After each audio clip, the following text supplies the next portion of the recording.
Hello and welcome to Me, the Wife and Wrexham AFC. A weekly podcast and YouTube channel where we discuss all things Wrexham. So sit back, put your feet up, relax and let's get stuck in.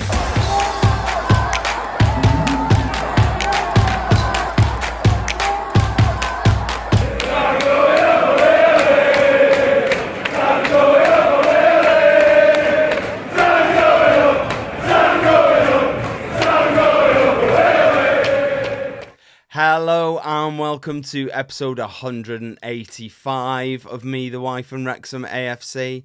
What a great weekend it has been. Tiring but good. Yeah, it's weird, isn't it, when you have a really good weekend that's packed full of like really exciting stuff. You get to the end of it and it's strange because you sort of feel like you haven't had a weekend because you're straight back to work. Yeah. But yeah, it's been, what a weekend. Absolutely fantastic. We stayed down in London Saturday night. Brilliant. Such a great time. I'm suffering a little bit. I'm quite ill. Siân's suffering a little bit with her hip because of the amount of walking we did. But wouldn't change it for the world. Well, maybe if I could change certain little elements, like not feeling ill and you not being in pain, maybe I'd change them. But yeah, look, it's been great. Absolutely fantastic. I'm really enjoying having a chat about the game, to be honest. Not so much the Leicester one, but hey-ho. We'll skip through that quick. Yeah, we'll skip through that one quite quick, I think. Yeah. Look, to all of you watching us on YouTube, please like the video and give us a little subscribe. And hello to any new subscribers if you're watching on YouTube, because we've had a big influx of subscribers recently. So hello if you're new. And also comment on the video, of course, if you want to get in touch with the show. If you're listening as a podcast, why not leave us a 5-star review on whatever platform you listen on. And at the bottom of the description, you can click contact the show to get in touch with us. We're also on social media at Me The Wife Pod. Or you can email us, Me The Wife and Wrexham AFC at gmail.com. What's coming up, Shano? So, Shano, I don't think you've ever called me that. I'm tired, ill, and you don't even call me Siân. I don't know. It's not something we really we can't. I'm not sure we can broadcast the stuff I call you. I'm joking. What's coming up? So on this week's show, we are going to talk about our trip away to London, where we faced QPR. We have Ryan's Welsh word of the week. We're also going to talk about Leicester. We are. I sort of left that out of the description. We are going to talk about it. Yeah. And we are also going to look at our game this Saturday. You sounded drunk then.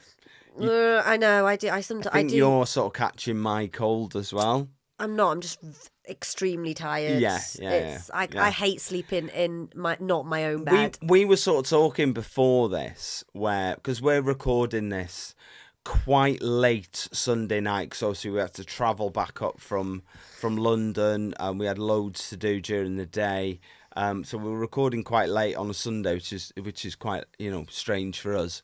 And we sort of were coming into this going, these are the episodes that can really go one or two ways.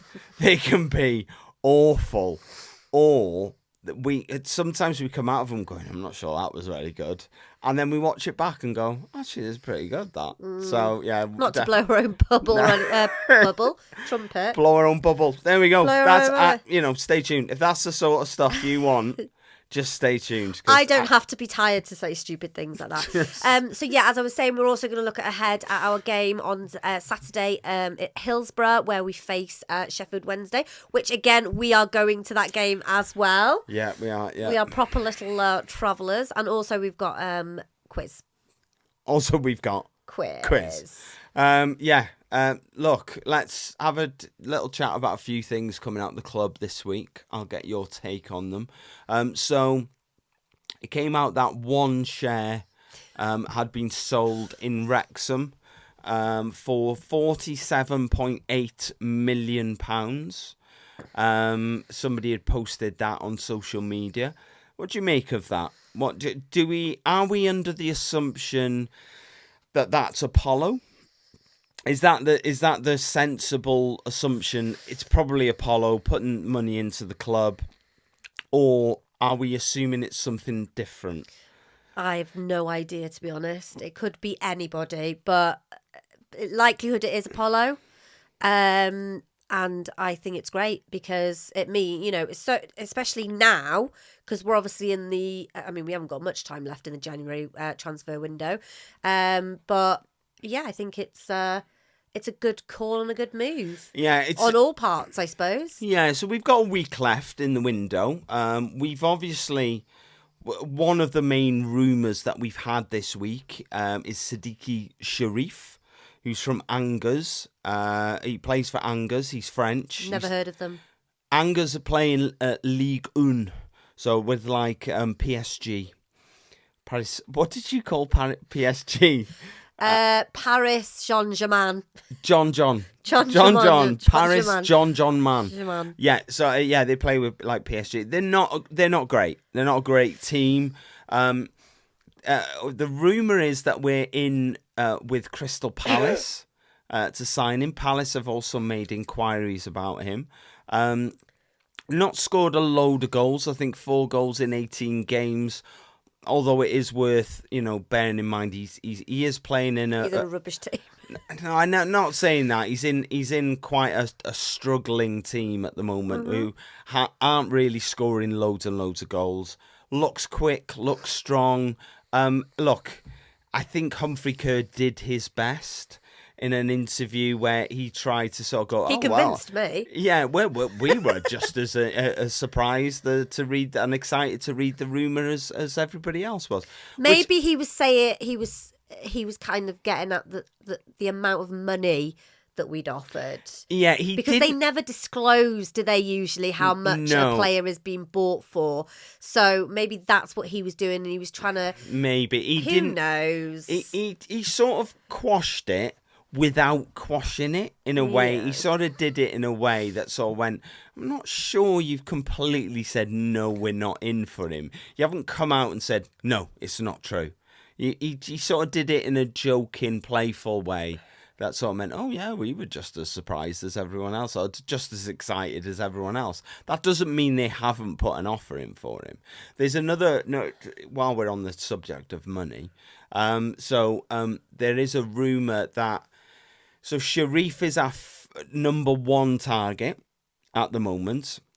And if that doesn't go to plan? If that doesn't go to plan, the other rumour is that we are going in for Adam Armstrong from Southampton.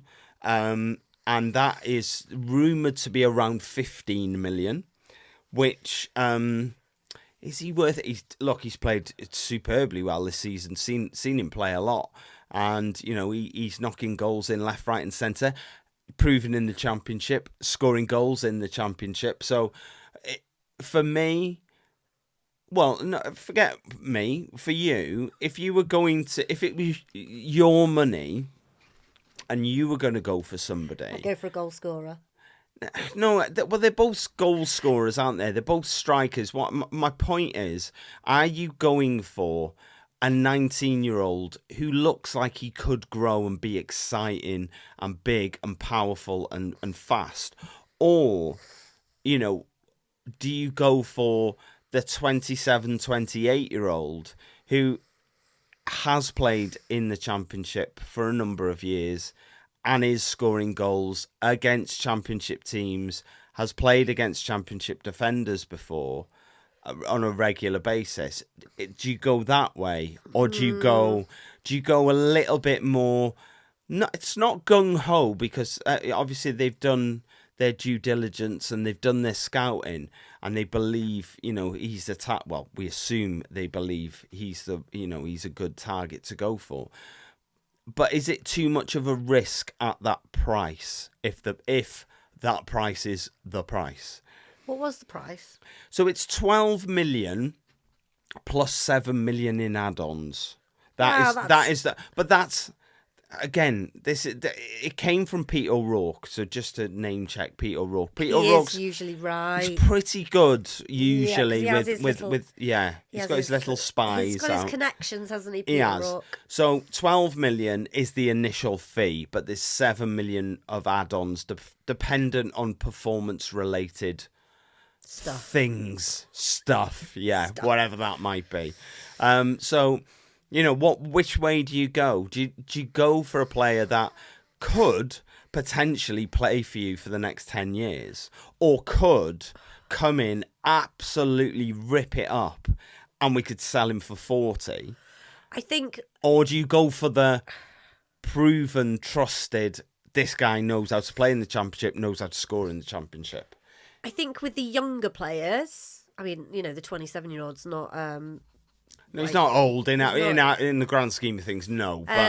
But yeah, I mean, you have more chance of moulding a younger person to how you want them to play than somebody who's experienced in the Championship and has played X amount of games in the Championship against Championship teams. But could you argue maybe the 27-year-old doesn't need moulding as such? He's just going to slot straight in to an already playing well Championship team.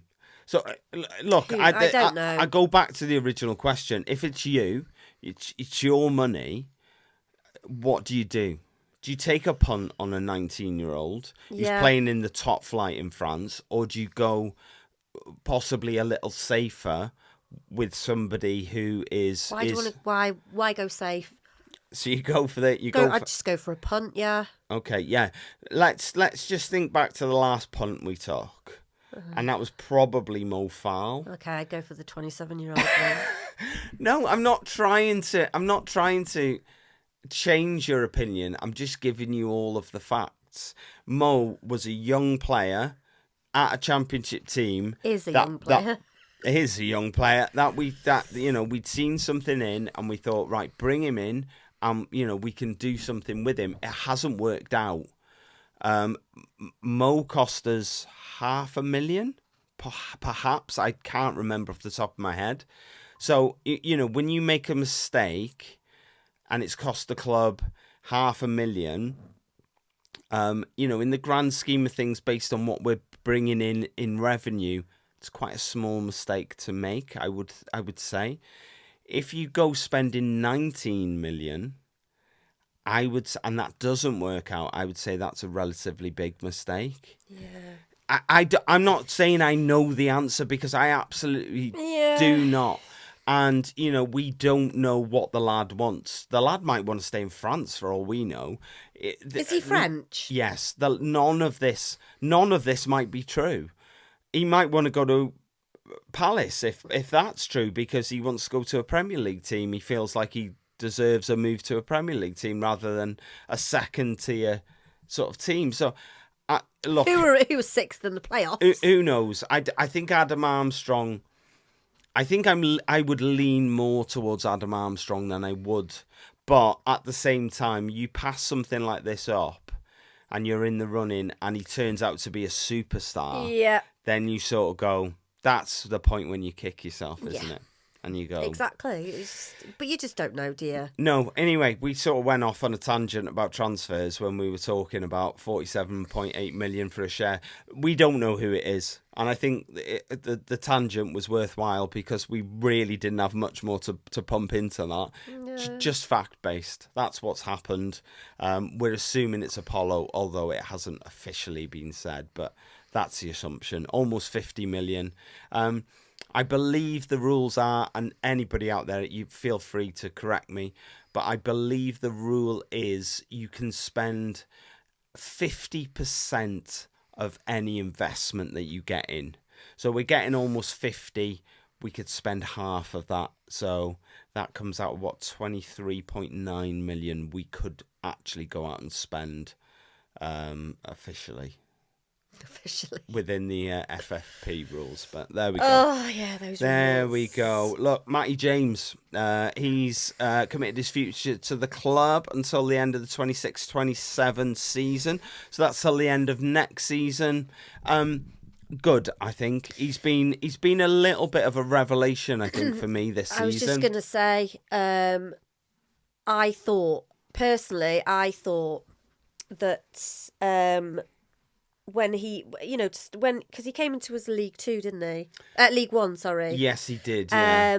And I wasn't sure about him. I thought, do you know what, this might have been a bit, but he's definitely shut me up because he's been absolutely superb.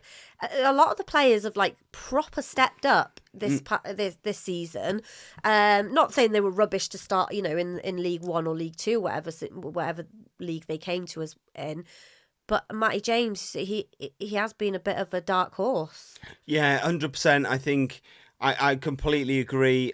If you'd have asked me, who would I write off going into the Championship? From our League One squad, it wouldn't have been George Dobson. I think I probably would have had 5, 6, 7, 8, 9 players on that list. Some of them have already gone. Yeah. Yeah. On that list, I would say probably Matty James, due to age, pace, all that. A few different elements. I thought, yeah, probably he's going to be out of his depth a little bit at his age. George Dobson, but definitely I thought, no, I can't see him making that step to the Championship. I had a few question marks around Sam Smith. So he was superb in League One, as he showed for Reading, as he showed for us on numerous occasions. Didn't think he was, the sort of, from what I'd seen of him, I didn't see him making that step up. All three of them absolutely proved me wrong. I'm happy to be proved wrong when it's beneficial to the club. But yeah, Matty, I'm happy that he's committed his future for another 18 months. I think it's really good because he's been superb this season. I can't fault him.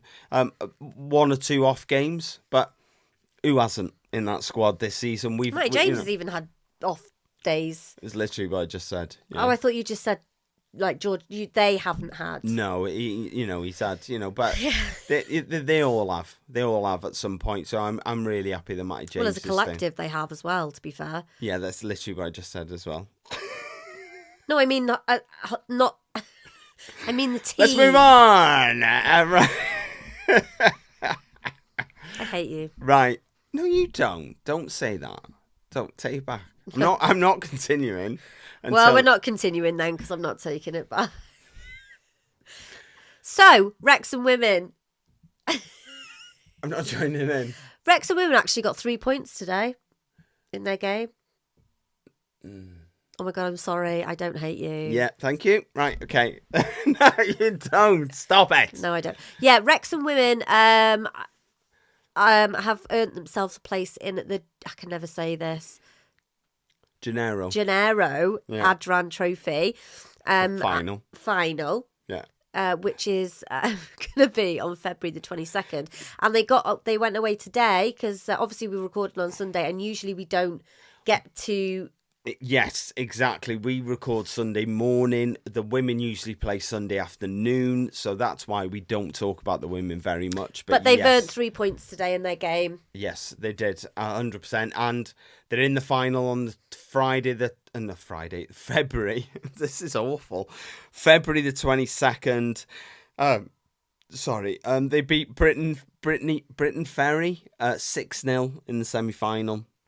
So they're through to the 6-0. So they're through to the final. So massive congratulations to them, and also to the academy as well. So the Wrexham AFC are into the 5th round of the FA Youth Cup for the first time in our history, when they beat Southend 3-1 at Roots Hall. Which is another fantastic achievement. I would love them to go on and do really well in that competition. Well, I mean, some of those lads will be playing in the first team at some point in the future. You would like to think so. So, anyway, you know what it's time for. We all know what it's time for. Welsh word of the week. Welsh word of the week. Welsh word of the week. Welsh word of the week. That's it. A bit of a dance. Get into it. The chair's a bit squeaky when I was doing that then. Our favourite steward, Laurie.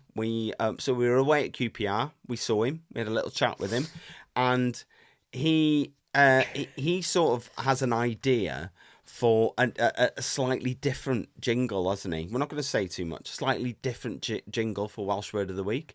I think he said he's going to record it for us, Yes, didn't he? he did. So that's coming soon. But for the moment, He was probably hoping we'd forget. Yeah, we're absolutely sticking with Siân's jingle for now. Until I think people like that jingle. I think they do. I think probably it's just you who doesn't like it. Yeah. Wow. I've gone for a double this week. Instead of a single word, I've gone for double. Okay. So you're going to learn 2 words this week. I'm not even going to give it a go. I know that the second word is Olav. No, that's Olaf. No, that's a character in a Disney. That's how it's spelled. In a Disney film. Yes. It's not Olav. It's Olav, the second. Anyway, stop. Right. This week's Welsh words of the week are Munud Olaf. Do you want to have a go? Well, is Munud? No. Do you want to have a go? No. Munud Olaf. Yeah. What is Munud Olaf? Is it last minute? It is last minute, yes. Is it? It is, yes. Munud Olaf is last minute. So after our exploits on Saturday, I thought last minute was a very apt Welsh words of the week this week. So Munud Olaf, send yours in if you want us to play them out on the podcast. Munud Olaf is your Welsh words of the week this week. Okay, Leicester. Let's talk about Leicester. Let's get this out of the way nice and quick. So Jimmy obviously said goodbye. What? No, just what he did. Yeah, so Jimmy was on the pitch saying goodbye to all of the Wrexham fans. He gave a little one-finger salute to all the Leicester fans that were booing him. Social media went slightly into meltdown over that, but it's pathetic, honestly. I don't think Jimmy cares anymore because he can't really face any repercussions for doing that because he'd already left Wrexham. So he can't be, he's not really a player. It's just a person is on the pitch because he's already moved to Derry, who are obviously under the FA of Ireland. The English there's no crossover, so they have no jurisdiction against Jimmy anymore. No jurisdiction. So I don't think he cared. So yeah, he hence did that. Why he gave them the finger. Look, we all know what we want to talk about this week, so we will be nice and brief with Leicester. It was rubbish. We should have won. End of. Yeah, I was thinking a bit more detail than that. Look, we had starts for Longman and Kakache. Issa and Thomason dropped to the bench after the Norwich game. Kiefer Moore back in the 11 in place of Sam Smith. Yeah. No Windass or Broadhead. We had Rathbone and O'Brien in their place. And James came in for Dobson. So it's 6 changes in total from the Norwich game. Now, we've got a big squad, a very together squad. We've got a very capable squad as well. Rotation is to be expected. Yep. There's lots of games in a season. There's I think probably if you do averagely well in the cup competitions, you're looking at possibly 60, plus games in a season. That's got to be managed. So you are going to see rotation because of the strength in our team. You're going to see rotation anyway because the players on the fringes are going to want to play and are going to be chomping at the bit to get in. Although, do you see 6 changes as too many? Overkill. Ray. I'm gutted that Sam wasn't starting. Yeah, okay. To be honest, I think, he's done, superbly well, but that was one, but I'm glad that Rathbone and O'Brien started. Yeah, okay. But you're glad they started. Yeah, great, big tick. But the fact that Nathan and Josh have missed out, that's all right. You can't play everyone. That's the trouble. And this is the sort of curse of having a very good squad. Because everyone isn't going to be happy all the time. And See, that's the thing. I don't think they're not happy. No, I don't think they're not happy. okay, yeah. Because like Because my brain had to try and work out what you were saying. yeah, then. I don't, Yeah. because Parky actually made a comment. Did you forget the name of our manager for a minute? No, I then? just didn't know what I was going to say. Parky actually said in an interview, might not have been an interview, I can't remember where I read it, but he basically said that he was talking about Rathbone, for example. He was like, you know, he could have quite easily have thrown his toys out the pram. Yeah, of course, yeah. Because and Rathbone said himself that he felt like he was being like cast over or not pushed aside, shied. What's wrong with my speech? Drunk. Yeah, I'm hammered. But he kind of felt a bit left out, but that was because he was injured. It wasn't because... Right, I get you. So he was sort of feeling a bit, sort of like he wasn't involved, even though he couldn't be involved. He couldn't be involved. Yeah, I get you. But Parky said that, you know, everybody in the squad, they are so together that none of them spit their dummies out if they're not chosen for the starting 11. Yeah, well, we've talked about this before, though, haven't we? Where Parky's quite specific in the sort of people that he likes to bring in. He doesn't like idiots. No, and he doesn't like imbalance in the dressing room. He likes challenge for positions, but he doesn't like people who are going to stand on the sides and sulk when they're not playing, which is obviously really important for any successful team. The problem is, if you're going to sulk, then Parky's just going to look at you and go, you're sulking, you're not getting in the starting 11. Yeah, I know. You're a grown man. Yeah. Stop being pathetic. Yeah. You know, you're going to get your chance, unless you're Ryan Hardy. That is true. Yes. Yeah, which he probably has every right to throw his toys out the pram. Well, maybe. We just don't know what the situation I mean, is. I actually can't remember what Ryan Hardy looks like. I was at a You can't forget that face. I was looking on the pitch actually when we went to see QPR, and I thought he's not even here. Not even warming up. Not that you'd know. He might be stood next to you for all you know. He's not doing anything. So, yeah. Anyway, so like Ryan said, starts for Rathbone and O'Brien, which I was quite happy about because I absolutely love Rathbone. I just think he's just... My dad called him Mickey Thomas's love child. Yeah, I think that's quite. I think that's what a lot of people think, that he's got the same hair, he's the same sort of height. Yeah, he very much looks like. I'm sure young Mickey Thomas. I'm sure Mr. Rathbone was not too pleased about that. But Mick, no, I'm sure Mick's not too happy about that. But there we go. His dad's called Mick as well. What? His dad's called Mick as well. As well as Mickey. Oh right, okay, yeah.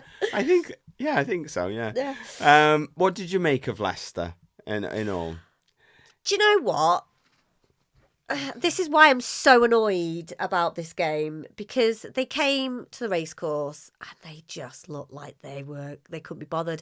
It looked like they kind of came out. They had the attitude, or they looked like they had the attitude of, oh, God, we're playing Wrexham. Do you know what? Wrexham are Disney FC, whatever. It was like they felt like they didn't have to come and make an effort or put in a performance. Yeah, I get what you're saying. I'm not sure that's what it is. I think there's a bit of I sort of feel like the manager's lost the dressing room a little bit. Oh, and that happens. You just because they just I'm with you. They just didn't look. They didn't look like they were interested. They spent more time on the floor than they did standing up, to be honest, most of them. They just looked extremely poor. I mean, Premier League winners, 10 years ago, in the Premier League last season, and there's such a big drop off, not just from last season or the last couple of seasons, but such a big drop off from, I felt like, when we played them away. like a few months ago. I felt like they completely dictated that game. We had a very good spell sort of in the last 20 minutes, and we managed to pull it back and get a draw. But they pretty much dictated that game when we were away. And We went to that game, didn't we? we did, and I just didn't see that team. They just looked, like you said, they just couldn't be bothered. They just weren't interested. It was a cold, wet, windy evening. Disgusting. Some fairly lackluster football in the first half. Football. Sorry, Football. I might have to make a little point here that because I've got a cold. I've also got such a sore throat. And the reason is I've got a massive ulcer on the side of my tongue. And the problem is when I talk sometimes, I sort of catch it with my teeth.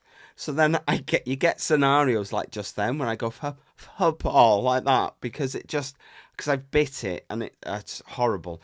Anyway, lackluster football first half. Yeah. Probably the only thing of note in that first half was probably Arthur's save. Which came towards the end of the half. Ball, I think it went to Ayew. He tried to chest it down and then promptly fell over. Yeah. And then the guy came steaming in, smashed a shot at Arthur, but it was like point blank, and Arthur saved it well. And that was sort of the only thing. I was getting a hot chocolate at this point. Yeah. So the only interesting thing in the first half you actually missed because you were getting a hot chocolate. Well, not even for you, no. for our son. Yeah. O'Brien put us 1-0 up in the second half. You were particularly pleased for him. You thought he played well, didn't you, on Tuesday? I loved it. It was a move that was set up by a great pass by Callum Doyle. I think the ball came in from Libby Kakache on the left-hand side. And it sort of looked for all the world like we were going to go on and get a second. But it just didn't happen. And 90th minute, long ball into the box. We didn't really defend the first ball very well. It dropped to Vestergaard. Hyam didn't get close enough to him. Look, Vestergaard did very well. Took it to one side, hit a shot. Arthur was unsighted. 1-1. It finished 1-1. And it just felt like the stuffing had been kicked out of us a little bit after that.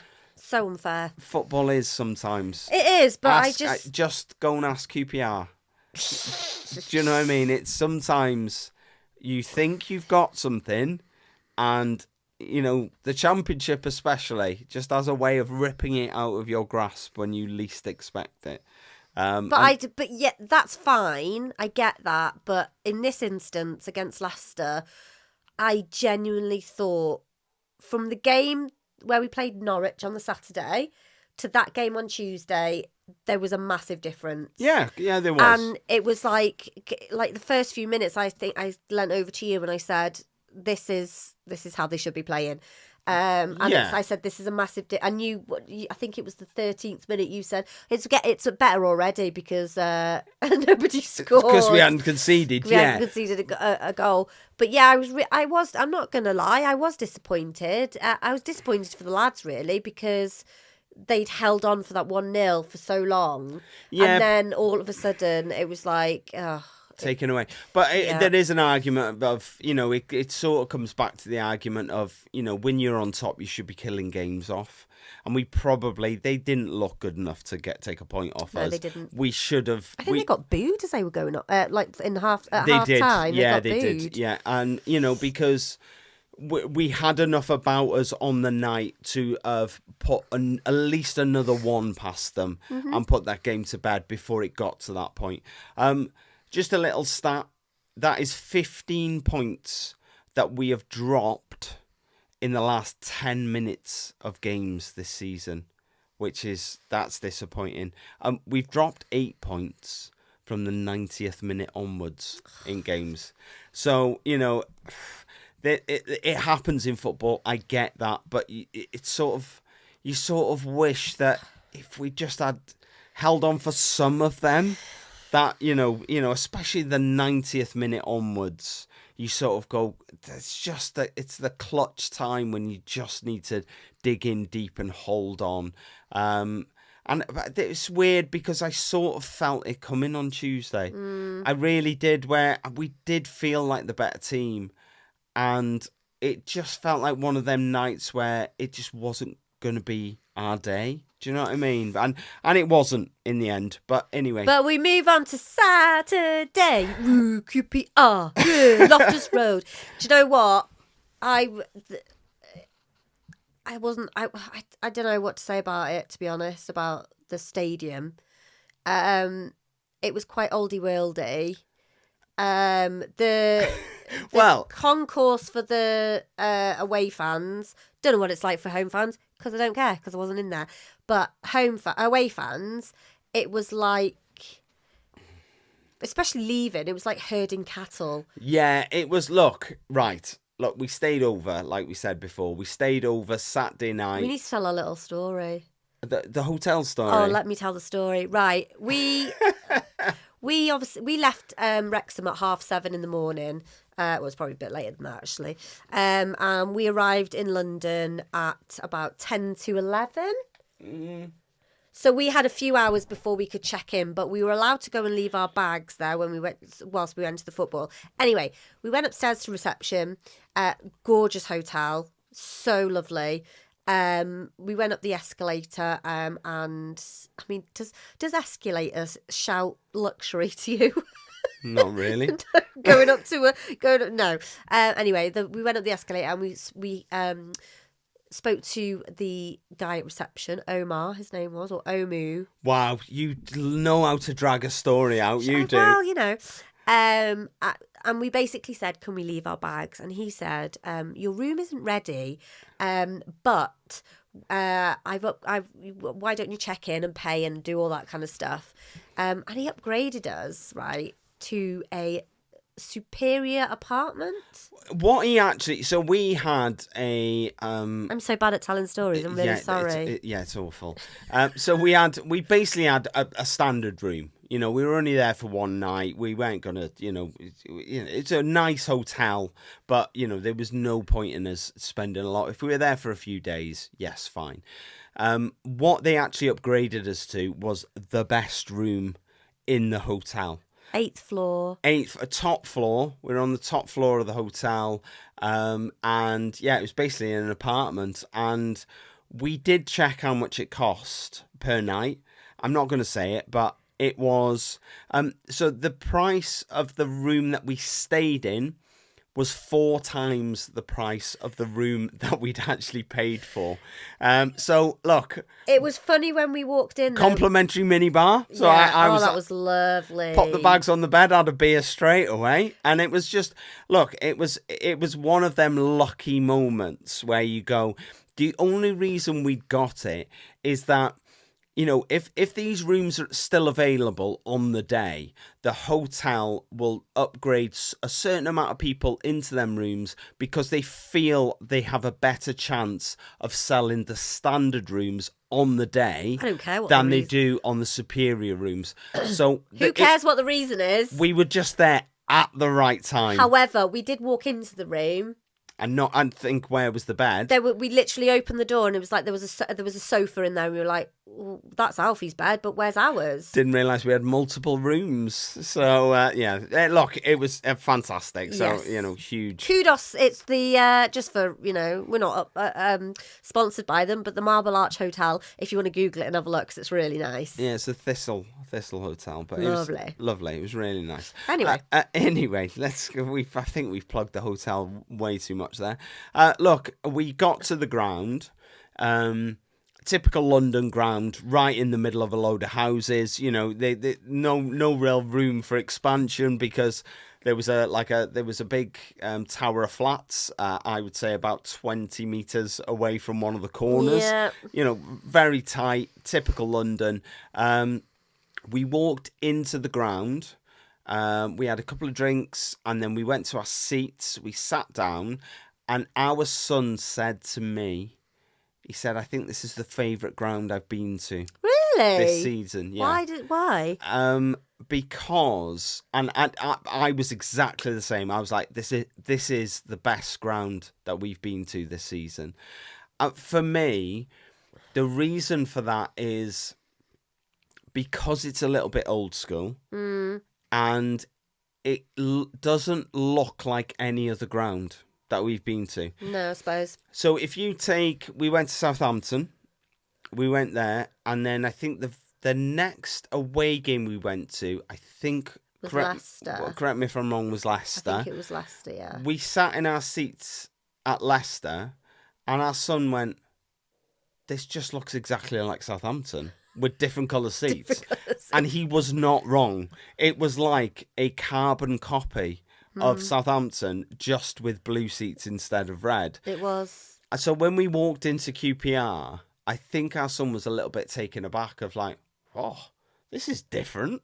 And it was. And I think when you go into away days, what you don't want the same old ground time and time and time again going, "Oh, look at our big shiny ground." Why? It looks like their big shiny ground and their big shiny ground. They're all the same, and it's boring. They all look the same, and it's tedious. It's just a bowl. It's just like a bowl of soulless nonsense. That's what it is. But QPR's not. It's got history, it's got character, and I love grounds like that. And it was absolutely my favourite ground that we visited this season. Absolutely loved it. Concourse is horrible. Getting to the toilet's horrible. Getting out of the ground, like Siân says, disgusting. I mean, you did feel like a cow. Especially when you've just had a hip operation as well. Horrible. I was scared. I'm not gonna lie, I was scared. Yeah, but it was very nice ground. Loved it. I loved that old school sort of ground that you get. The seats were just ridiculous. Just like a thin sheet piece of metal. I didn't sit down. So anyway, so let's talk about the game. No Cleworth. He was on the bench. Scar came in. So wing backs against Leicester, who were Kikachi and Longman. They were back on the bench. And Issa and Thomason came in. Ollie was back on the bench for Broadhead as well. The bench. Sorry. I don't think we can sugarcoat it. The first half was dreadful. We don't swear on this podcast, but if we did, it would start with S. It was just awful. It was like, I put a comment. I just said the first half was really frustrating. And then somebody else commented, and I just said, it's like, and I said to you as well, I said, it's like they've never touched a ball in their life. It was awful. We couldn't seem to make a tackle. We couldn't seem to pick a pass. Keep the ball. We couldn't keep the ball. We weren't winning first balls. We weren't winning second balls. In contrast, I think QPR looked bang up for it. Lively. Yeah, they were good. It didn't take them long to go 1-0 up, but 1-0 up after 6 minutes. And I think that goal epitomised our first half. I mean, O'Brien gave the ball away. 2 players then failed to tackle the lad that was running towards goal. Dembele hits the bar. Good, decent save by Arthur. Yeah. It tipped it onto the bar. Good save. And I've got to tell you, we were obviously right behind the goal. That ball hit that bar at some pace. It did. So they hit the bar. Then Scar headers it, and it goes straight to a QPR player. Thomason fails to make a tackle, then swings at it and just sort of loops the ball up in the air. And then Harry Vale just lashes it in. I feel like we had about 92 opportunities to get out of that situation. Bearing in mind, we started that whole scenario with the ball in the first place and then decided to give it to them. First half was just atrocious. The stats were quite funny. It was literally 0-0. Total shots, 0. On target, 0. Blocked, 0. Yeah. Big chances created. Just 0. zeros all down the list. So yeah, that was. It was no corners, no shots, no idea. I think it is how it felt. And I said to you, sort of as we were driving home, I said I was really fearful at the end of that first half. Well, even during that first half, I felt like we could have been battered at some point during that game. I was sitting there going, this isn't going to end well for us, I don't think, today. And I think you've always, as a fan, you always have the fact that they beat us 3-1 at home in the back of your head. They can play, they can move it about, and they can score goals. Sorry, I just bit my tongue again. Sorry. They can score goals. And you're on the edge of fear, thinking, this could just on the edge of fear. This is the international sign for on the edge of fear. And and I just didn't have good vibes about the whole thing. I thought we were awful. I think the rest of us in the away end were probably thinking the same thing. But the bad thing is, no subs half time. Parky just went. He goes, I'm going to back my enthusiasm during my halftime team talk to pull them out of this rut and get them playing. And do you know what? They came out like a different team. They did. Absolutely, instantly looked better in that second half. Thomason had a shot that was well saved by the keeper. And then Callum Doyle just had one of them hold my beer moments when he was, don't worry, I'll sort this. Hold my beer. And then I've watched it back numerous times. And as a centre-back, he's so good on the ball. And he's so good at reading a game as well. He put a pass in. And then he went, I'm going. And he's gone. He's drifted. Broadhead's played this lovely ball into him, just right into his stride. He's knocked it out of his feet. And he's hit it perfectly. And the keeper's barely moved. He's put his hands up, but it's gone past him so quick. First goal for the club, and it sort of felt like it was all us for quite a while after that goal went in. But I think for Callum, he deserved it because of the performances and the hard work he's been putting in over the last few weeks. So good. I think he's been, for me, he's been our best player of the last sort of 4, 5, maybe 6 weeks. He's been consistently good rather than consistently bad. Yeah, and I am really impressed with how he reads the game and the things that he does that people don't always pick up on, because he knows when to go and he knows when to, he does make the odd mistake. Who doesn't? But, he knows when to go because as a centre-back, it is quite dangerous to go, right, I'm going. Because if you get that wrong, you're leaving a hole and you're leaving your teammates in a hole, because they've then got to cover you, while you're trying to get back. And he's not the quickest either, So, you got to be able to read the game well, and he does fantastically. So I was really chuffed for him. Sheaf had a shot straight at the keeper not long after, which, he sort of felt like we could go on and win this. And then it sort of felt like we'd thrown it all away on 80 minutes, didn't it? Steve Cook, completely unmarked. I don't know what happened, what went wrong. I sort of heard someone said somebody had been held, so that's why he was... But it's just like he sort of drifted. Corner came in, he drifted completely on his own. Decent enough header, but I don't think for a professional football, it's that hard headering a ball at the goal when you've got nobody challenging you. It felt like a bit of a training drill. And yeah, it was, I don't know, I just felt like, well. We've had a nice trip out. We've had a nice day. We've had a nice day. Genuinely, it got us out the house. Genuinely how I felt, because we were staying over, I instantly got that, do you know what? You can't win them all. It is away from home.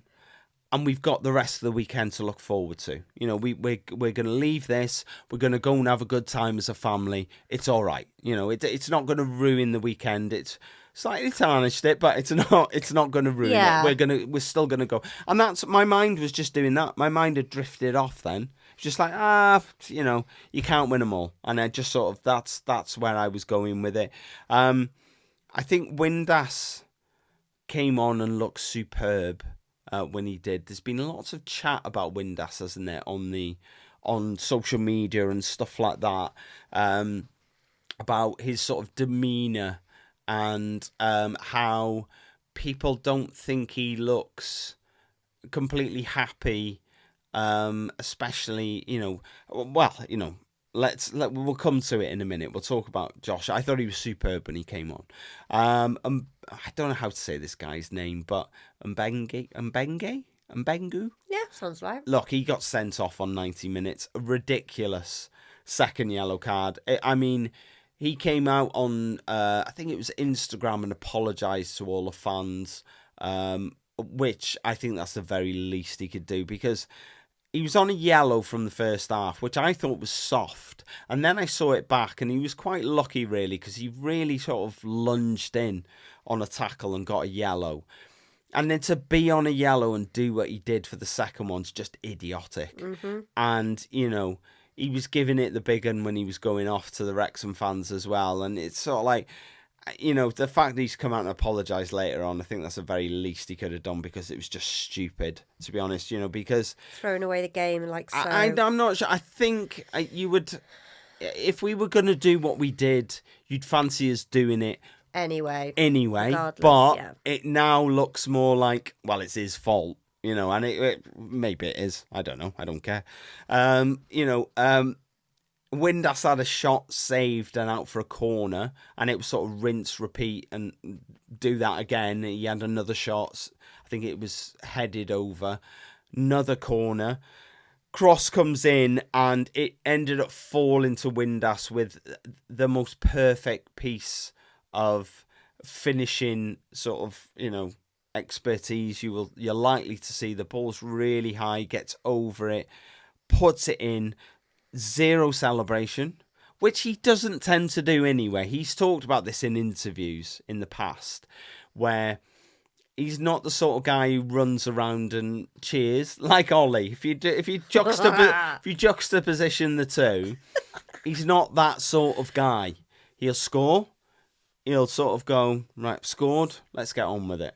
And that's... He pushed Ollie away when Ollie came to celebrate with him. Yeah, I know, but I don't know. Yeah, I don't know. Look, there's a few things it's worth touching on. There's a few things floating around on social media that perhaps he is actually going through something at the moment. Potentially. I'm not going to talk about that, but potentially there is more to it than just him being the... arrogant. The sort of stout, sort of Yorkshireman, sort of like, where, look, I don't celebrate, and the way it is, I think that potentially there's something a little bit more personal going on as well that he's maybe dealing with. So, we won't delve too much into that. We'll just let him get on with that. And look, amazing finish, and we sort of felt like we've rescued a point here. Yeah. Everyone went mental. Everyone was really happy. Yeah. We've got a point against the team who beat us once this season. Looked like they were going to beat us again. And we've come here and we've rescued a point right at the death. And we thought, do you know what? That's good enough for me. Didn't we? 100% that's what we did. And then 90 seconds later... Little Ollie Rathbone went, I don't think so. No. We're not finishing at a draw. This isn't good enough for me. This might be good enough for you, but it is not good enough for me. And he just hit it. Oh, it was a good goal, though. When it went in, I mean, it's right up there with the best ends to a game that I've ever been at. Alfie said, didn't he? He said, I turned around and you were just hugging some man. Well, strange story about that one, right? I was going mad, obviously. We just got 2 goals in 90 seconds in injury time to go from 2-1 to 3-2. I was going a bit mad. This guy sort of tapped me on the shoulder and then went like that. And I went, all right then. And he's put his arms out to me. And I put my arms out to him and I give him a hug. I genuinely, I don't know if he listens to the show, but I don't know who he is. Okay? So I've just It's just a fan celebrating with another fan, isn't it? Yeah, but he sort of sought me out. It wasn't happened- even in the same row. So It does happen quite a lot, though, doesn't it? Like To when me, the do you mean? Yeah, 'cause, the Dover game when we won that in the last few minutes. Yeah. That you were just hugging random people. yeah, 100%. It does happen. And then I had Mike behind me, who I work with. He reached over as well, and me and Mike were sort of holding hands, and Mike was leathered. Mike said to me, as we're celebrating the third goal, and he's like, we're grabbed onto each other, and he goes, we're going to have champagne on the train now. And I was like, He was already. Why not? I was going to say half cut, but no, I think he'd gone full cut. Full cut. He'd gone full cut. No, But everybody was so. And do you know what my favourite thing about that goal was? What? Ollie Rathbone's celebration. His little run. Do you know what he is like, Duracell Bunny? I just don't think he really knew what to do, did he? And he was just like, he's like an excited child, little bit, yeah. Like he'd just done a wee on the toilet for the first time. Yeah, 100%. Yeah. I think, and it was just, it was fantastic. And you've seen the replays from lots of different angles. And our son's particularly taken with this goal because it's like a knuckleball. It's like, I don't know if people remember them, the little shoot balls that you used to have when you were a kid, that you kicked them and they just went everywhere. The little black and white things you used to have. They're like little flyaway balls. If you watch Ollie's goal from behind, so he hits it and then it sort of goes straight and then moves left. And then it's going towards goal. And then at the last minute, it does this really it's like weird... somebody had like a little bit of string on it. And it literally shifts to the right. It's crazy. So he's hit that so well. And the way it's moved in the air. Look. Wrexham changed their X bio. Have you seen it? No. So Wrexham have changed their X bio to Ollie Rathbone, you are the love of my life. That's what their bio says. Mark Griffiths said on the commentary yesterday that he wants Ollie Rathbone to have his children. Yeah, he goes, just take them. Yeah, so... I mean, it's physically impossible, but yeah, whatever. Yeah, I know. So where does that rank for you in last-minute wins? So look, we had this discussion. We did. We've had lots of last-minute wins, haven't we? Loads of them. It's not just a case of, we can pick out one or two. But we are going to pick out one or two because I think it's probably between QPR, Dover, probably. Salford was another one. So Salford, we were 2-1 down. And then we scored in the 88th and the 89th minute. I think that was... Stephen Fletcher and Jordan Davis scored 54 seconds apart. Yep. So we went from 2-1 down to 3-2 up. That was scenes. Obviously, that was at home and that was on my birthday. And then the Oldham game, Oldham away, your first away. Tozer equalised 85th. Mullin won it for us 96th after we'd been abysmal all game. So where does this one rank for you? I think for me, even though Oldham was my first away game, and it was brilliant. For me, the first one for me is Dover, because it was just so epic. We were so far, so far away from winning, and we'd had an amazing day. Our son Alfie was really, really poorly, which we didn't know about until he got COVID, and he was like, we didn't know until like the next day. But for me, the Dover game is always going to be up there. But I think after going to QPR on Saturday, I think that's kind of a close second, I think. Yeah, I think you're probably right. I think it's very easy. I think because the Dover game was at home, I think that's why it was Yeah, maybe that makes this one even better, though, that it was away. I don't know. It's very easy when you've just experienced something to go, this is the best ever. When it's just happened. Yeah. I think you've got to let it settle a little bit and just wait a month or 2 months or, a year and then make the decision about it's right up there. Oh, yeah. But that's a close second for me. I think the fact that, Dover, we were 5-2 down and then we've come back and scored 2 in injury time to win that 6-5. I think that'll be an eternal memory of a great game. Yeah. You're probably right. This is probably a close second, though, for me. Yeah. Look, we're up to 6th in the league. Playoff finals, baby. Playoffs, you No, mean? playoff finals. We're going to be in the finals. Final.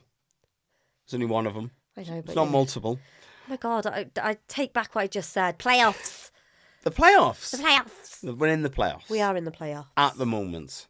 Watford do have a game in hand. I think if they draw that one, if they just pick up 1 point from that, we drop down. Look, let's not. Who cares? Let's not taint it.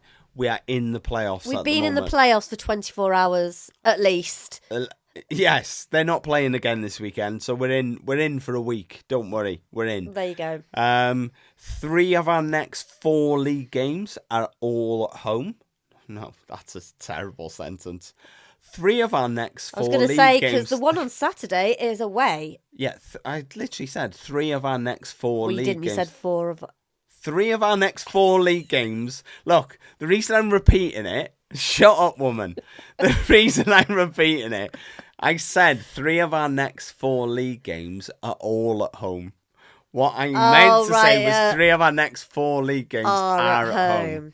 Yeah. 60% of the time, it works all the time. But, no, I'm not. And come on. Anyway, sorry. Let's move on. Rob Mack obviously tweeted after. He always tweets this. He said, never, ever, ever give up on anything in Wrexham. I quite like that. And do you know what? You're 100% right. Yeah, look, it's got to be the best game. Is it the best game of the season? I think so far. It's difficult. Oh, actually, no. Beating Coventry was up there. It's difficult, isn't it? Because it depends what you mean by when you say the best game of the best away game. Yes. Best away game. And Coventry's the best home game. What about Sheffield United? Oh, yeah, that's pretty good as well. 3-1 down to win 5-3. I hate it. I don't. Yeah, it's Should so we stop difficult. tearing stuff? Yeah, it's hard to compartmentalise them all. I think Saturday was special though. I think it was. I think I love going on away days with you and Alfie, because it's. Yeah, and I said to you in the car, I said, do you know what? I said, if we'd had another child, then I don't think we could do half the things that we do with Alfie. Yeah. Because you kind of have to it costs more for a start. Yeah. So I think the away days, and Alfie's getting older now. He's 14 on tomorrow. He's 14 tomorrow. He is. I can't believe our child is 14. And he's obviously getting older, and but I think he likes hanging out with us. Look, right, something I took away from the weekend was it was such an adrenaline thrill on Saturday to win to win that game in the way that we won it. And our son sort of went a bit mental. Oh my God, it was like he was possessed with... It was like he was drunk. We went out, That's what it was.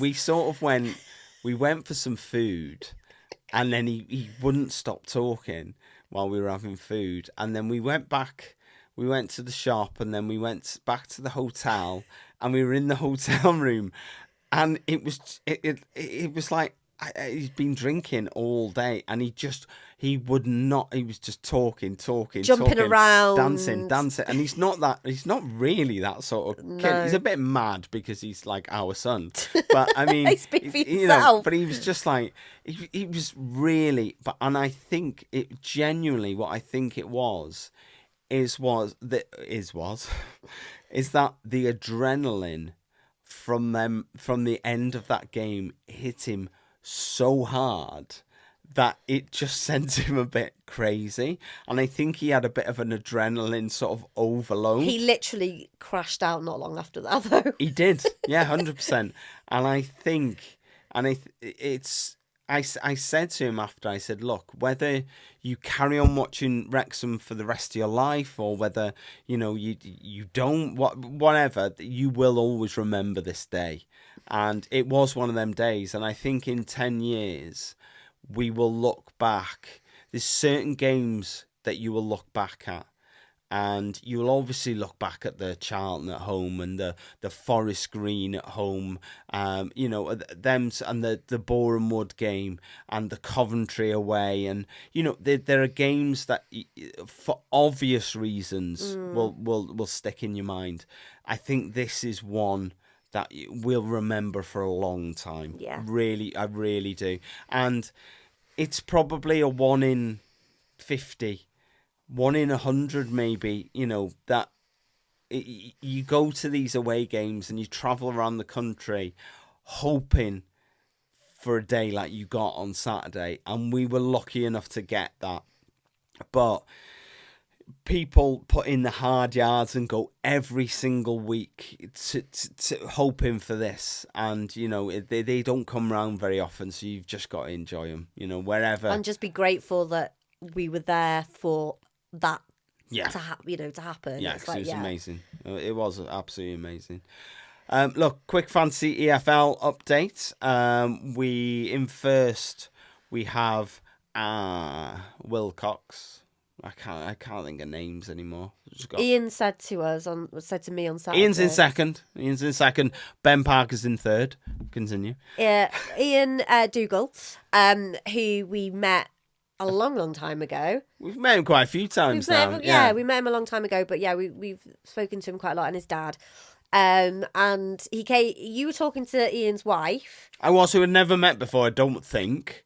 No, I don't know. I don't think we have. Don't remember meeting her, but I was talking to her like I'd known her for a long time. Lovely lady. Yeah. But I was talking to Ian, and Ian said to me, he goes, I think that I can't remember what name he used for them, but he said, I don't know, Adrian Wilcox or something like that. He said, I think they should be banned from the and I went, yeah, maybe they should. And then Ian went, I'm only saying that because it made me first. Yeah, that is true. That is true. Yes. But yeah, no. I met his wife for the first time. She was lovely. We had a good old conversation. And then it's strange, isn't it? Because when you do this podcast, we do meet a lot of people. Mm-hmm. And there was a couple of people I met on Saturday that I had very brief conversations with that I sort of went, I don't know who they are. And I don't know if I've met them before. Because I think the thing we've learned is there's this familiarity that people feel with people that they watch or listen to. Yeah. And I had people, somebody came up to me and said, oh, you okay, Ryan? What did you think of that or whatever? And I went, oh, it's great, wasn't it? And, a little 10-second conversation, and then, we were away. But I didn't know who they were. And so it was sort of like, I think people sometimes feel they know us because they watch us all the time. And I've got no issue with that. I will talk to anyone. So if you're not sure about whether you want to come and talk to us, just come and talk to us. It's fine. But maybe as a caveat, just say you have met me before you start talking. We met Murcielago as well. We did. It was so lovely to put a face to the name. That was. It was indeed. Yes. What game was that? That was Norwich, actually. I think we forgot to mention that. I think that was the Norwich game. I don't think it was Leicester. So it's lovely. Anyway, we love speaking to everyone. It's absolutely fantastic. But yeah, look, we got one game coming up this week. Before we move on to that, I was on the radio this week. Oh yeah, you were on the radio, weren't you? I was on BBC Radio Foyle, Northern Ireland. Yeah. That's such a random sentence to say out loud, isn't it? A little bit. Yeah. Go on. I had a phone call. I had 2 phone calls actually because I missed both of them, and you had 2 missed calls as well, didn't you? Only one. I had 1 missed call. It was Joe from BBC Foyle, BBC Radio Foyle, and we have been on there before.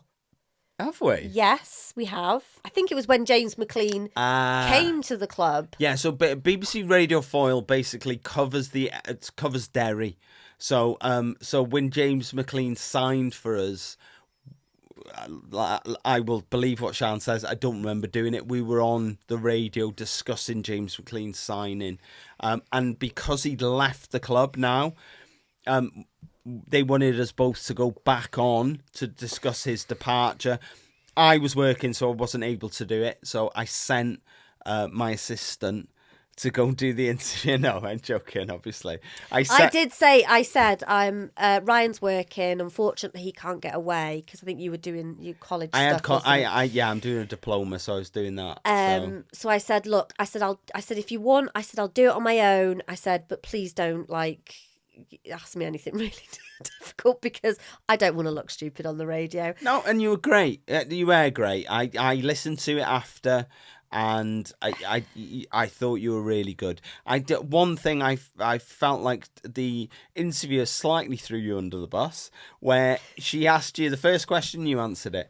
She asked you the second question, and you answered it and elaborated a little bit on that answer. And then the third question was literally asking you about the elaboration you'd already given on the second question. And I was sitting there going, she's already answered that. Why are you asking that again? But she obviously just had 3 questions written down. She was like, I'm not deviating from these 3 questions. So you can say the same thing again. So, no, I thought you were great on there. So, well done. So I'll have... I feel a bit more comfortable now. So if there's any more interviews, I'll just decline them and send you along. No. That's all right. Yeah? No? Okay. No. All right. So Sheffield Wednesday, anyway. So Sheffield Wednesday is our 30th league game of the season. As we mentioned, we are away at Hillsborough on Saturday the 31st. It's our last game in January. It's mad, isn't it? It's flown by, isn't it? Yeah. It's a 12:30 kickoff. Sheffield is about 88 miles away. No, Hillsborough is. Hillsborough is actually a place called Hillsborough. There's an area called Hillsborough, and the ground is called Hillsborough. Yeah. So it's 88 miles away, which is about 2 hours, depending on traffic. They are bottom of the championship on -7 points. They've had 2 deductions. I can't remember the deductions they've had, but they had quite a substantial one. Then they got a little extra one on top, I think. It's probably to do with finances or something. Yeah, or the fact that they're not getting... Oh, no, I think is it to do with them not getting paid? Yeah, so it's... Which is finances. Can I crack on? Yeah. It was to... You asked me a question, then you talked over me twice. Oh, right. It's to do with non-payment of staff. So, staff and players. So that it was like 3 concurrent months where they didn't pay the players. It is the reason why Michael Smith left. It's the reason why Josh Windass left, which I think in a lot of instances you can't blame. As soon as you don't pay a player for on time for 3 consecutive months, legally their contract can be ripped up and they can leave, and that's what happened. That's why they lost a lot of their good players as well, probably. Players. Yeah, ultimately, yeah. So they've lost their last 5 league games. They've not won at home in the league all season, which bodes well for us. Their last and only championship win was in September last year. So they've only won once this season, and that was away at Sheffield Wednesday. So what? It was away at Sheffield Wednesday. It's away at Portsmouth. Told you this would be a ropey one. It was away at Portsmouth. Yeah, they beat themselves. Yeah, they beat themselves. Away. They may as well. What was they saying? Where was I? What was I saying? Last win was in September. Yeah, they've only against themselves. Sorry, yeah. They've only won once this season. So even without the points deductions, they would still be bottom. Yeah. Okay, so the points deduction just compounds it even more. That puts them even more in trouble. Look, all the fans are more than aware that they are going to be a League One club next season. You know, sad though, because it's not down to the team. It's basically down to the horrible owners that they've got. The owners, and it's really, really sad. And it makes me feel a little bit, because our owners are great. Yeah, it sort of. I think we've got the best owners in the whole of the league. It sort of makes you feel a bit bad, doesn't it? When it you're does. sort of but going. We've been through that though. Yeah, I know that. We've had bad owners. But you're sort of going, yeah, I know your owners. Yeah, but that's really good. So yeah. It is horrible. Anyway, their away record. Because we're away. Oh yeah, our away record is we've played 14, we've won 5, we've drawn 5, but we've lost 4. which is all right. I think that's all right. They're all right stats. It's pretty decent for a Yeah. championship away record. Yeah. We have won our last 3 aways. We've won our last 3 away games in a row, Yeah. which is nice. Top player when I originally wrote this a week ago was Barry. Oh, him, the little man. Barry Bannon, who he pretty much pulls all of the strings for them. It looks like Saturday was his last game for them. Rumours are he's going to Millwall, but that's not really done and dusted. But he did. Who are our next team that we're playing? He did bid quite an emotional farewell after the game on Saturday. So I don't know. Watch this space. That might be done and dusted by the time this podcast comes out. Look, they're playing with kids basically. 3 of their starting back 4 on Saturday were 20 or younger. There was 2 19-year-olds and 1 20-year-old in that, in their back 4 on Saturday.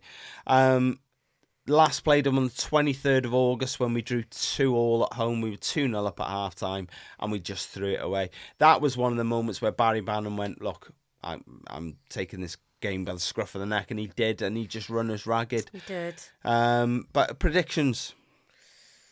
I'm going to go 3-0. Yeah, I was going to go 3-0, Where are you? But I'm not now. I'll go 2-0 then. Even though, I do want it on record that you've stolen that. Do you know what? I feel like I think there's quite a few goals in this game. You going 4? No, I'm going 3-0, but to Wrexham. Okay, all right, okay. Sticking to my guns. Look, if you do want to support the show, you can do that in a few different ways. If you're watching on YouTube, like and subscribe. It's absolutely free and it really helps us out. If you enjoy the podcast, this as a podcast, then why not leave us a 5-star review, whatever platform you listen on. You can super chat us when we do our YouTube lives. We did a fantastic one at the end of the game outside Loftus Road on Saturday. Join us for them. We try and get through, and pretty much do get through all of the comments that come up. Well, the on ones them that lives. are sensible. Anyway. The ones that are sensible, yes, Yeah. of course. Thank you very much to Karen, Sarah, Erin and Steve, who've all supported us on our lives over the last 7 days. You can also buy us a coffee, and you do that by visiting buymeacoffee.com/me-the-wife. Huge thank you to Linda for buying us coffee this week. It is much, much appreciated. I have to when I want to speak, I have to take a big inhale, so that Ryan knows that I'm going to speak, because he would just go. So if you'd like to contact the show, you can do so, and you can comment on this YouTube video or any of our other YouTube videos that are on our channel. You can click contact the show at the bottom of the description if you are listening to us as a podcast. You can also find us on social media, all the usuals. You just type in @MeTheWifePod and you will find our lovely little logo. I think I did that last week. Logo. Look, we've been talking for so long. Oh, it's gone. That our logo has literally died. Or you can email us, me, the wife, and wrexhamafc@gmail.com. Quick shout out for Dragon Chat. So it's a mental health peer support group. They run 2 weekly Zoom calls. One is on a Monday. One is on a Monday at 8 p.m. I was right. My brain just went, that's not right. One's on Monday at 8 p.m. and that is for women. The other is on Thursday at 7 p.m. and that's for men. Best way to get onto these calls, go to the Wrexham AFC website, go to the community. Oh, my mouse. Go to the communities tab and scroll to health and you'll find Dragon Chat in there. Alternatively, look in the description of this or any video we've ever done on YouTube. Look, quiz time. We need to wrap this up because we've been babbling, How baby. long have we been doing this for? It feels like it's an hour and 20. Anyway, quiz. Look, I'm ill, tired, so it's true or false. All right? Okay. Right, here we go. Question 1. My voice is going as well. You ready? Yeah. Callum Doyle scored his first Wrexham goal on Saturday, but that was also his first championship goal. True or false? False. Who else has he scored for? I don't know the team he was with before. Can't remember who they are. False. Scored for Norwich against Watford. Okay. Well done. 1 out of 1. Thanks. Question 2. QPR's attendance on Saturday was their biggest of the season. True. That was true. Weird, that, isn't it? Disney FC Oh, roll yeah, into town see and all the of a sudden... Wrexham. What was that song? I don't know. 2 out of 2. Question 3. Despite 0 shots on target in the first half against QPR, we ended up with more than double QPR's shots on target. Don't. Just don't. Oh my God. Snorted that. It was so funny. Look, I've written... Please read what you've actually put. What I've actually put is, despite 0 shots on target in the first half, we ended up with more than trouble QPR's shots on target at the end of the game. Right. Trouble obviously should be double. I'm tired and ill, I told you. False. False. Do you want me to read the question out properly? No, I can read it, but if you want to False. read it out for people. Okay. Despite 0 shots on target in the first half, we ended up with more than double QPR's shots on target at the end of the game. You're going false. True. Yeah, I'm going true. True. False. Which one? False. False. It's true. 7-3. So they had 3 shots on target. We had 7, even though we didn't have any in the first half. Question 4. Ollie Rathbone has scored more Wrexham goals after the 90th minute than he has before the 90th minute. True. Sounds true, doesn't it? It's False. not. It is false, yeah. Before the 90th minute, 10. After, 3. Unfortunately, it sounds like that. You hear that stat and you go, yeah, that's definitely true. That's definitely true. That's No, not. really not, unfortunately. Question 5. We had 11 shots in total on Saturday, none of which were registered as off target. True. It is true. 11 shots, 7 on target, and 4 were blocked. So 0 off target. Right. I'm ready for bed. Yeah. What about you? Me too. All right, then. Got to make Alfie's lunch I've first. bit my tongue about 6 times during this. When I watch this back, I'm gonna see if I can spot all the times I bit my tongue. Does that mean you're not going to talk for the rest of the evening? It isn't. It just means I've got to put my tongue over onto one side so it doesn't catch it. Basically, what's happened, I've got like an ulcer, and what the ulcer's done is it's caused my tongue to swell. Just on one side, and obviously your tongue's connected to your throat, so all down my neck and everything, I've got sore throat, and throw on top of that, I've got a cold as well. Get off with your tiny violin, you stupid woman. You can say goodbye. Thank you very much for listening. What, do you want me to do outro, or you? You've already started. Maybe so I should just end the video like that. I really want to finish because I'm so cold in this room. It is just ridiculous. You're so nash. Anyway, thank you very much for joining us. We love you all. Thank you so much for all your support over the past weeks, months, years. Yeah, absolutely. Absolutely. This feels... Has this been a bit manic? Yeah. It's felt a bit strange. I know. My vision doesn't feel right. I don't know. That might have been the 20 lagers that you had before we started. I'm joking. You don't know. I'm joking. Yeah, so thank you very much for watching. We will see you next week. Don't forget to join us for our live on Saturday outside of Hillsborough. I'm so excited to go to Hillsborough. I'm excited. Yeah, I am. Really am. I mean, I'm sure it's not in the condition it once was, but I've never been, so it's just I am excited to go. And in support of Sheffield Wednesday fans, if you don't want us to spend money in the ground, tell us and we'll go for a drink somewhere else first if that's what you'd rather. Because I know that a lot of them don't want us supporting the owners by pumping money into the club. So if you'd rather just go for a drink somewhere else, just let us know. And we won't, and we'll spread the word not to. So, yeah, look, enjoy the rest of your week, guys. And we'll see you next week. Bye-bye. Bye.